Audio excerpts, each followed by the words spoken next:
Good morning. Hello, ladies and gentlemen. Welcome to another episode of your one and only Tabitha Show right here on Alta TV. My name is Tabitha Chabula, your host for today and always, hopefully. So we're currently standing in the federal building, Edmonton, Alberta, where we are about to hear the very first Anti-Racism Advisory Council. They will speak to us on how they involve themselves and what type of things we are planning to see with this brand new council. And if you stay tuned, you will also get to see Minister David Egan explain to us the types of plans that he came up with and the whole council will come up with to create a safe place for Albertans. So stay tuned, don't go anywhere. So Satara, I understand that you're part of the council now, yes? Yes, that is correct. Okay, so how exactly did you get in? Essentially, I was thinking about what I could do to make a difference, and this was one of the things that popped up on my Facebook feed, so decided to give it a shot.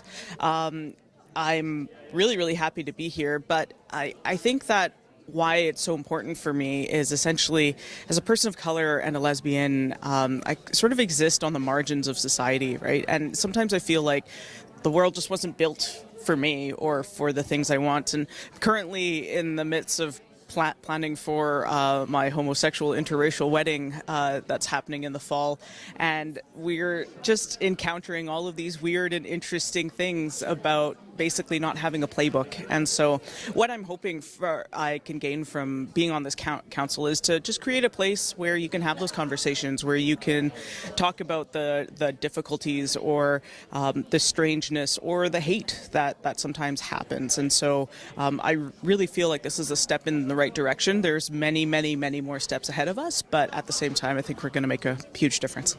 So except for the conversation or the discussion that we just had, what are some of the things that you think could be made in action by the government to help your case or just racism in general?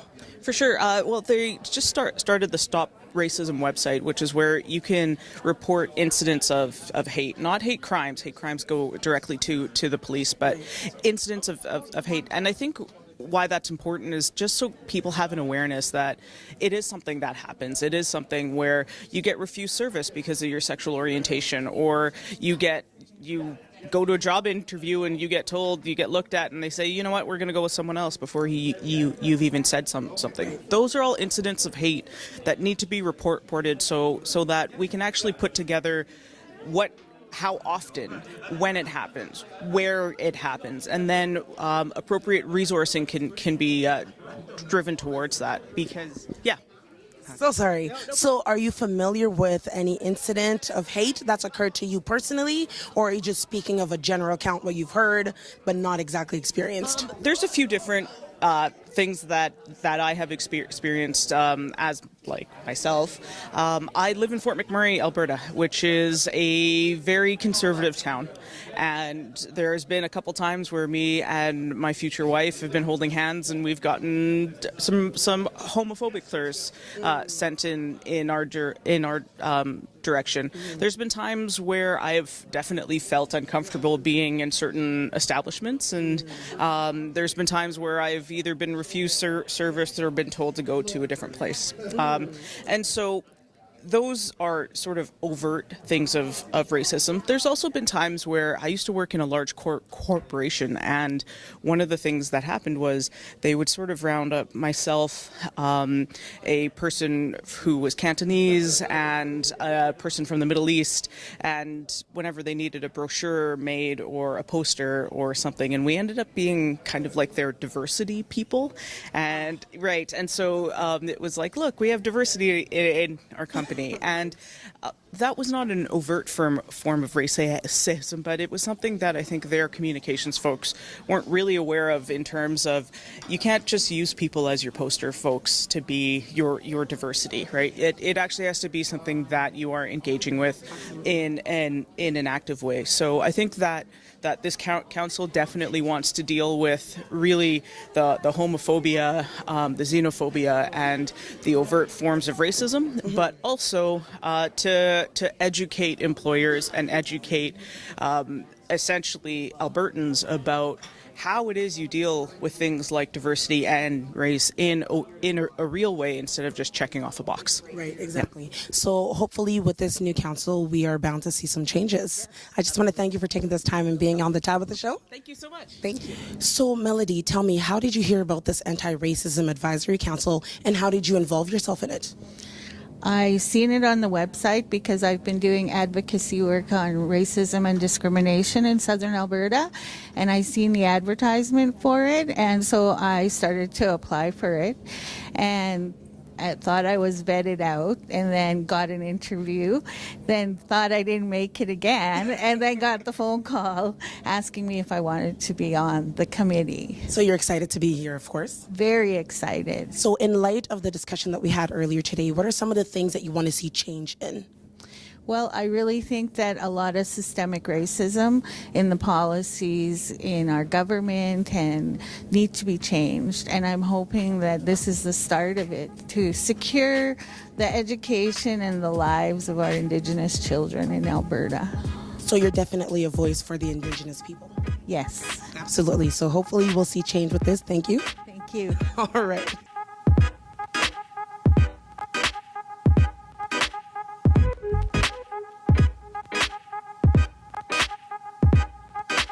We heard two of the members talk to us about their expectations of this new council. And now Education Minister David Egan talks to us about the very first Alberta's Anti-Racism Advisory Council and what to expect with it.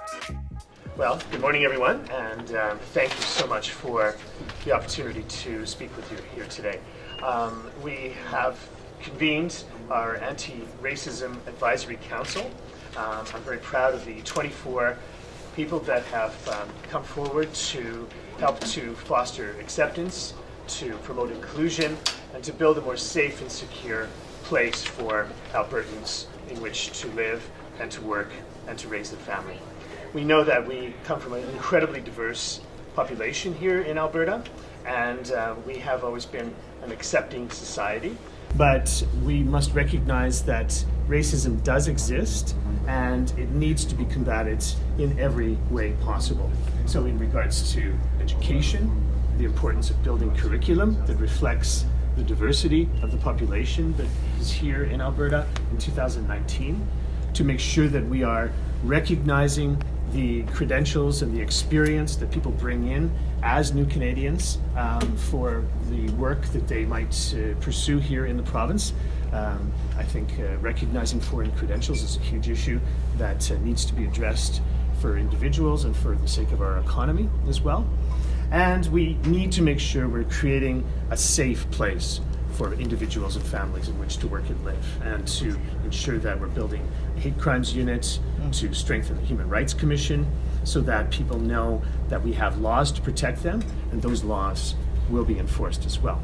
And so I have with me here today my two co-chairs for the Anti-Racism Advisory Council. I cannot be more proud to, first of all, introduce Heather Campbell. Good morning. Thank you, Minister. Certainly. Racism, when you're living in and under an environment of racism, it is something that impacts all Albertans, not those who seemingly experience the racism. It's an economic prosperity issue. If you're unable to perform in your role because you are targeted and marginalized and experiencing systemic racism since the day of your birth, how is it that you have the mental strength and capacity to contribute to the Alberta that we want to see happen?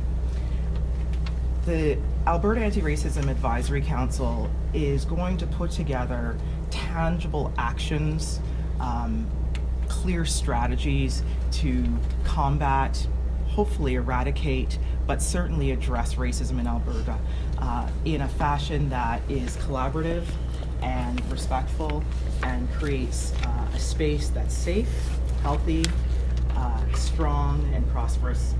Everything all Albertans want. Thank you. Thank you. And Sonia. I think the creation of the Alberta Anti-Racism Advisory Council is a tremendous big step. We know that racism exists It's a chronic, pernicious problem in our society, and we need to take that first leap forward. And so this council hopes to tackle the priority issues and actions that Albertans have told us during the numerous consultations that we did over the past year. And so we hope that these actions can be followed through, and we will make sure that we report to Albertans about the progress that we've made. Thank you. Absolutely. So I'll take any questions that you might have. Mr. Reagan, why is it so hard to acknowledge that racism exists when we look at other jurisdictions like Quebec, where the mosque shooting happened? This debate has happened and the government has shut down any initiatives like the one you've taken here. Well, I can speak for Alberta, and our government is taking this issue on head on. And we know that sometimes hate and racism are a product of ignorance, and we combat ignorance through education. And certainly my ministry will work hard to ensure that we build a curriculum that teaches values around equality and justice, and that the curriculum reflects the composition of our population here in 2019 in Alberta. In regards to enforcement, people need to know that there are laws to protect them, and that a government will take action to use those laws to enforce safety and to security for families. And so we will do both of those things here. Our government is committed to it, and I think Alberta's population expects nothing less. Can you speak to the priority issues that have come up during consultations that you hope the council would address in the immediate near future? Sure. We heard loud and clear that new Canadians are admitted into our country as citizens, and through a rating system which looks at their expertise and their qualifications, and then those same qualifications are not recognized for them to gain employment here in Alberta. And so we know that this is a huge issue that it affects the prosperity of new Canadians, but I think it affects the prosperity of our overall economy too, right? So you have the doctors driving taxis and engineers not qualified or not being recognized for their qualifications. Again, I think this is a huge issue that I want to pursue, our committee wants to pursue, and I think it's the right thing to do. What will you do to make sure this is not coming off as the government lecturing a bunch of people about how they should be behaving? Yeah, no, that's very important. We need to recognize what we are as a democracy, and that we are creating space to talk about these things in a non-confrontational way, in a way by which people can discuss and reflect on where they live and themselves in a constructive way. So yeah, it's important not to be lecturing. It's important to be reaching out and creating safe space to talk about what it takes to fight racism. Like Heather said, we all have a lot at stake. We can see other places that are a deteriorating situation in other places around the world, and we don't want that here. We expect better. Albertans expect better. How do you plan on creating these safe places for Albertans against racism? Well, education is very important. So the education, K-12 education, is important for the next generation. I think post-secondary institutions, we now have created some space where they can pursue this as well. We have a very diverse population, and the degree to which we can start talking to each other in a constructive way is very important. We had discussions last night, with representation from the Jewish community and from the Muslim community, having frank discussions about, common shared experiences around racism, anti-Semitism, and so forth, right? So, if we create those spaces and start talking about those things, then we, I believe, create confidence for the population, so that we know that we are a safe and caring society, and we look out after each other. So with the Anti-Racism Advisory Council that's now starting, yes, what are some of the things that we will notice a difference in? Well, you know, the council, I shouldn't predetermine the direction that they're taking, but we've seen from initial discussions about, you know, strengthening the Human Rights Commission so that people know that there's teeth to the laws that protect themselves and their families. The issue around foreign credentials so that people are bringing their work experience and their training is recognized so that they can get the jobs that they need and that we need in a community.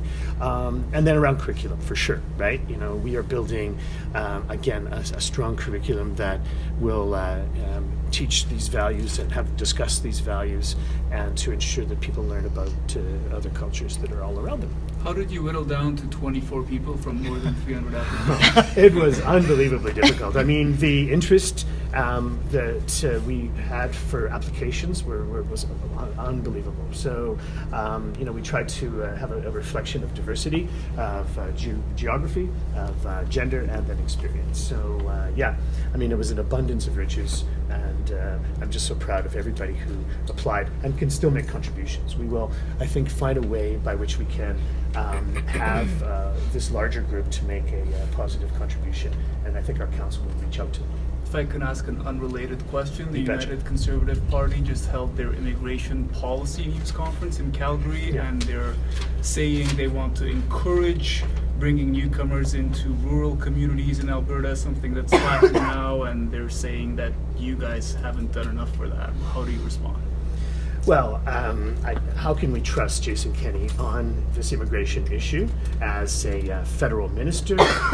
He absolutely did a horrendous job with the temporary foreign worker program, you know, taking advantage of individuals, giving them the presumption that they could immigrate, and then, you know, just pulling that out from underneath them, not creating a safe environment for individuals and so forth. So, you know, here he is from one failure federally and then trying to import that into a provincial jurisdiction. I think that people will take a very cynical eye at this. We are working, as you can see, with our efforts here with this advisory council, with economic prosperity and diversification that we have worked over these last 4 years, and we see our population growing in areas, and we see people immigrating to Alberta because Alberta has an economy that's growing, and this is a land of opportunity, and we're very proud of the work that our government has done to help nurture that. This is an interdepartmental issue. How do you ensure that other departments are involved in this, and who does this council report to? It seems to me that it's just one department involved in this, which should be something that should be at the level of perhaps higher than a single department, and getting other departments involved in getting a meaningful action for the community. Yes, thank you for that. And each ministry is stepping forward to provide a contribution to how we fight racism and promote inclusivity and foster acceptance. Here, this is a government-wide initiative.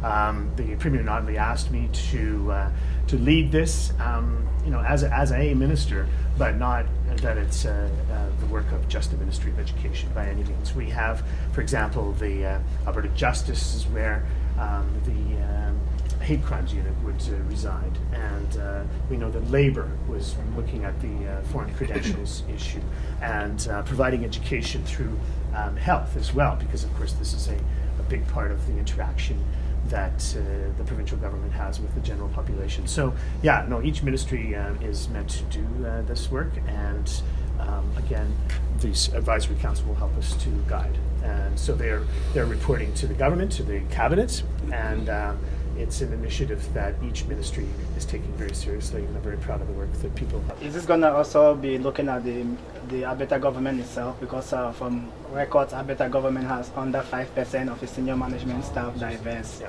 It has one of the most horrible diversity levels in the country, if not in the province. Yeah. And I'm hoping to see that this council will start by itself, by cleaning up its own government before looking at the entire province.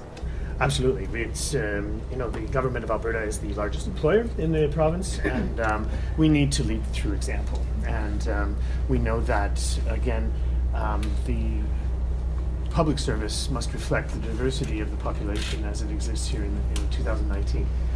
This takes time, but we will make a concerted effort to do so. And we have time for just one more question. For either of the co-chairs, if there is a change in government, how willing would you be to work with Mr. Kenny on an anti-racism advisory council? I'm agnostic to the to government, and racism exists under any government, so I'm agnostic to which government is in place. I'm committed to doing this work and happy to do it under any government. I thank Minister Egan for the opportunity to do the work, but simply agnostic to it. It's an important piece of work and fundamental to Alberta's prosperity now and in the future.